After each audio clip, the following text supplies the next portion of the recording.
ఔషధి దోపిడీకే ప్రాముఖ్యం, ఆసుపత్రులకు జన్ ఔషధి మందుల సరఫరా మాటను భారీ అవినీతి, టెండర్ లేకుండా సీఎం సొంత జిల్లా వ్యక్తుల ద్వారా కొను గోల్మాల్, 100 కోట్ల మందుల సరఫరాకు ఎంఓయూలు, అన్ని బోధనాసుపత్రుల్లో మందులు సరఫరా చేసే తిరుపతికి చెందిన పయ్యావుల రవి, రాజశేఖర్లే సకాలంలో సరఫరా చేయకపోతే చర్యలు తీసుకోవడానికి వీల్లేకుండా ఎంఓయూలు అన్నటువంటి వార్తని హైలైట్ చేశారు. లేకపోతే మరో 2 రోజుల వానలు, ఉత్తరాంధ్ర దక్షిణ ఒడిశాపై ఉపరితల ఆవర్తనం, 3 రోజుల్లో ఉత్తర బంగాళాఖాతంలో అల్పపీడనం అన్నటువంటి వార్తని హైలైట్ చేశారు. అయితే నిసార్ ఉపగ్రహ ప్రయోగానికి రంగం సిద్ధం, ఈ నెల 30న శ్రీహరికోట నుంచి ప్రయోగం, విపత్తులపై కీలక సమాచారం అందించిన శాటిలైట్, ఇస్రో నాసా సంయుక్త కృషి అన్నటువంటిది హైలైట్ చేశారు. అయితే ఇన్ని డిగ్రీల్లో మార్పుల డిగ్రీ విద్యా విధానంపై ప్రభుత్వ నిర్లక్ష్య వైఖరి, సింగిల్ మేజర్లో మార్పులను సైతం వ్యతిరేకిస్తున్న ప్రైవేట్ యాజమాన్యాలు, 21 బంద్ పిలుపుతో కంగుతైన ప్రభుత్వం, గ్రాడ్యుయేట్ ఎమ్మెల్సీలతో జూమ్ మీటింగ్ చర్చలు, ప్రభుత్వంతో చర్చించి డిగ్రీలో మేజర్ల విధానాన్ని మారుస్తామని హామీ, తాత్కాలికంగా కళాశాలల బంద్ వాయిదా అన్నటువంటి వార్తను హైలైట్ చేశారు. రాష్ట్రంలో సంప్రదాయ డిగ్రీ ప్రవేశాల పరిస్థితి డోలాయమానంలో ఉంది.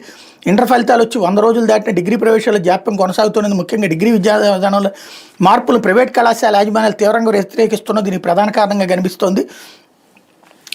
ఏదైతే ప్రైవేట్ యాజమాన్యాలు కళాశాల బంద్కు పిలుపుచ్చినాయి, దీంతో కంగుతైన ప్రభుత్వం పరువు పోకుండా ఆదివారం ఉదయం తన పార్టీకి చెందిన 5 గ్రాడ్యుయేట్ ఎమ్మెల్సీలతో ప్రైవేట్ కళాశాల యాజమాన్యాలతో జూమ్ మీటింగ్ పెట్టించి మరి చర్చలు నిర్వహించింది. ప్రైవేట్ కళాశాల యాజమాన్యాల అసోసియేషన్ ప్రధానంగా సింగిల్ మేజర్ డిగ్రీ స్థానంలో డ్యూయల్ మేజర్ డిగ్రీని చేర్చాల్సిందని డిమాండ్ చేసి దీనిపై ఎమ్మెల్సీలు విద్యాశాఖ మంత్రితో చర్చించి తగిన పరిష్కారం చూపిస్తామని హామీ ఇవ్వడంతో పాటు కళాశాల బంద్ను వాయిదేసుకొని కోరినట్టు సమాచారం. దీంతో ప్రైవేట్ యాజమాన్యాలు తాత్కాలిక బంద్ను వాయిదేసుకుని అయితే ప్రభుత్వం తమ ప్రధాన డిమాండ్ నెరవేర్చుకుంటే తదుపరి కార్యాచరణ ప్రకటిస్తామని చెప్తున్నాయి అన్నటువంటి వార్తని హైలైట్ చేశారు. అయితే పెట్టిరేగిన పచ్చ మొక్కలు ఇక్కడ